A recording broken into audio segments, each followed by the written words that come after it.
question about Tupac when he was with Thug Life was associated with CRIPS. I don't know if he was actually a CRIP member, but then of course when he came to death row in February '96, he's hanging out with Bloods now.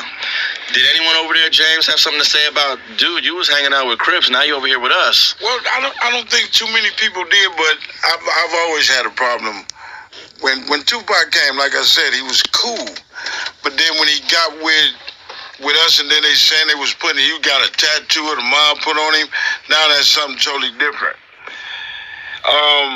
When he was in New York, they said he was saying cuz and this and that. And the real point to me is, if Tupac hanging and kicking with everybody, whoever he hang out with, he cool with them. So if he hanging with the Crips, he cool with the Crips, okay, cool. You come over here, you hanging with the Bloods, okay, you cool. But now you done turned it up. Because now you putting gang tattoos on you. Now you done took off the blue rag and this rag, and you wearing a red rag. So it's something totally different for him.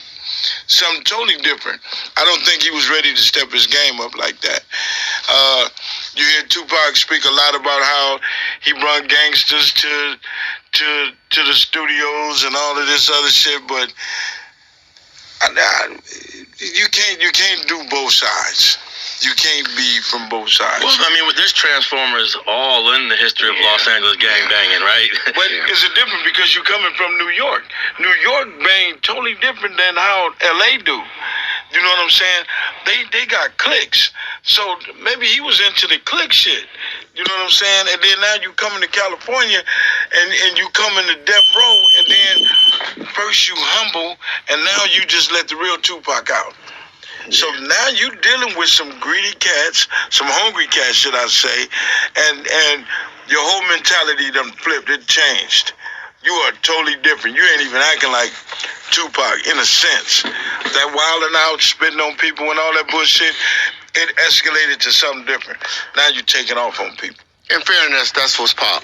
That was his Pac when he was in Oakland, when he was in Baltimore, when he was in New York, then, the couple of times he was in LA. I think he was just loyal to who he was with.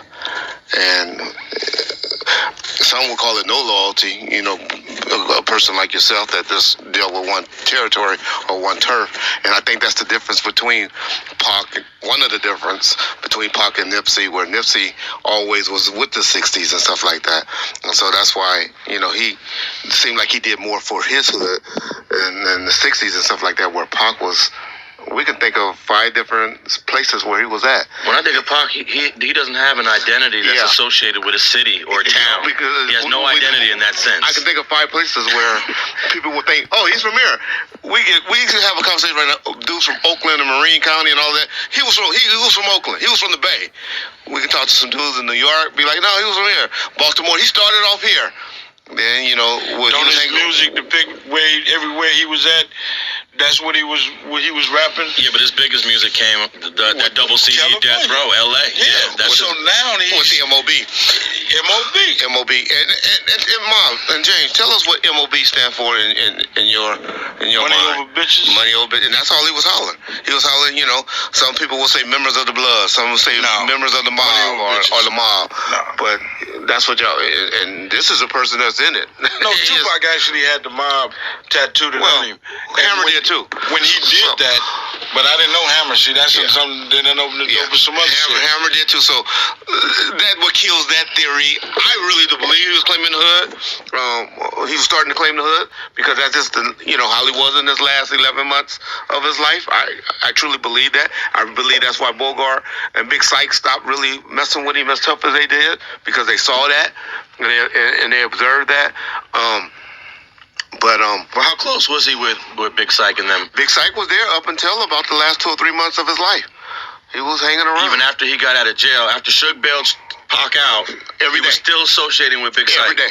Who we know, he was from IVC, Imperial Village Crip, and a member of the Outlaws. Yep, every day. He was there up until the last 3 months. And there were no issues with Pac hanging out with this Crip dude, James? No, because that's all Death Row had, is Bloods and Crips. I don't know the conversations that him and Big SYKE had. I'm sure Big SYKE was probably perturbed or pissed that he was hollering his MOB.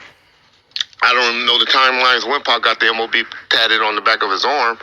Had to be 96, right? Early 96. Everything was in 96. Yeah, everything was 96. Yeah. 96, but I'm just saying that, the timeline, because Big Syke did leave. He was gone before Soul Train, I think.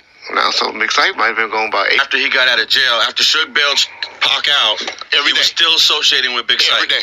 Who we know, he was from IVC, Imperial Village Crip, and a member of the Outlaws. Yep, every day. He was there up until the last 3 months. And there were no issues with Pac hanging out with this Crip dude, James? No, because that's all different what had. It's Bloods and Crips. I don't know.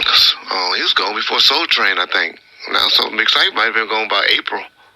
Now, when does Pac's relationship with Big Syke start? When does that whole Outlaws relationship start? I don't know, but I can say this. I'm the one that picked up, all that bullshit that the Suge was there with the death row chain and all of that. That's not true. Me and the security guy named Kevin Hackey and CLS Limousine Service picked up Pac, Big Syke, and Bogart at the airport, the LAX, and brought them straight to Can-Am. So all that shit with Daz and all them talking about they wanted the Monis and all of that, that's all a lie. We picked them up, took and drove them straight to Can-Am, and that's where Suge and all the homies were. And they started working that night. He had a seizure that night, and we had to get him back to, because he was smoking a lot and drinking and all of that, so he kind of passed out. So when y'all picked up Tupac from the airport, was Tupac, like, banging? No, he was. He just got out of prison. He was a day out of prison. And this is what I'm saying. Yeah.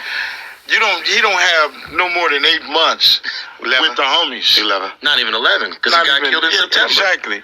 Not even. And he got out in February. No more October. than 8. His album came out in February. Oh, that's right. You're right. Yeah. He got out a year, and then you want to represent something that you had no knowledge of. I said he was loyal to who he with. Okay, but come on, man, you don't do it like that. So, no, man, Tupac did his thing, but he made a terrible mistake representing something he didn't know nothing about. And like I said, so you said he didn't know about gangs? I just think mob. He didn't know maybe nothing the LA about gang the mob. He didn't know not the LA gang. Yeah, I don't think he really was educated on the LA gang culture. Like I said, so you said he didn't know about gangs? I just think mob. He didn't know maybe nothing the LA about gang the mob. He culture. didn't know not the LA gang. Yeah, I don't think he really was educated on the LA gang culture. I mean, the whole Crip Blood thing was probably brand new to Pac. Okay, so when he got out in late '95, what was he, 24? When was his birthday? His birthday is June 16th. Okay, so he was 24 years old when he got out. And he had spent all this time in Marin County, the Bay Area, Baltimore. So how much did he learn about LA gang culture in those early 90s? Well, they did a Thug Life album out here. He jumped right into it. He did. Honestly. I mean, I can't say. I'm just telling you what I believe he started claiming in the last 11 months during that period. Okay, when he would have conversations, would he be like, "Hey, Blood, what's up, Blood? How you doing, Blood?" No, like that. Put it this way, and this is how much, and y'all might be right about what he didn't know. Because I remember me and Shit got in a little disagreement because in the Live and Die LA video, he came to LA Dodger jersey, tank top. Mm-hmm. If y'all go look at the color of the Live and Die LA, what color that tank top is now. I mean, not even that. Yeah. When he was shot in New York, his bandanas were blue. Left right there where he was shot at. I don't know. But I don't know. I don't think they do colors in New York like that, though. The red and blue. It just started hitting New York in the 90s. The Crip Blood thing started hitting New York around those years. Tretch and Jersey. Tretch and them was claiming PIRU all day out there. Tretch and them in New Jersey. So they claiming it hard. I just think it wasn't. He could have been doing it, but I think he could have been schooled a little better. He could have been sheltered. Meaning, bag the fuck up, we got this.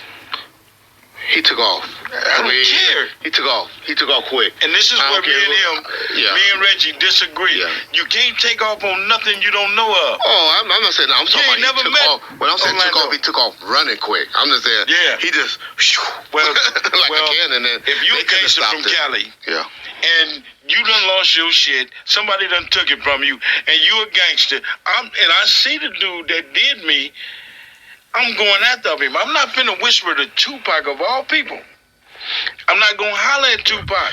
I'm gonna go to the big homies. I'm gonna say, let's what clear the up where the whisper come from. 'Cause The the whisper comes from Frank Alexander, the security.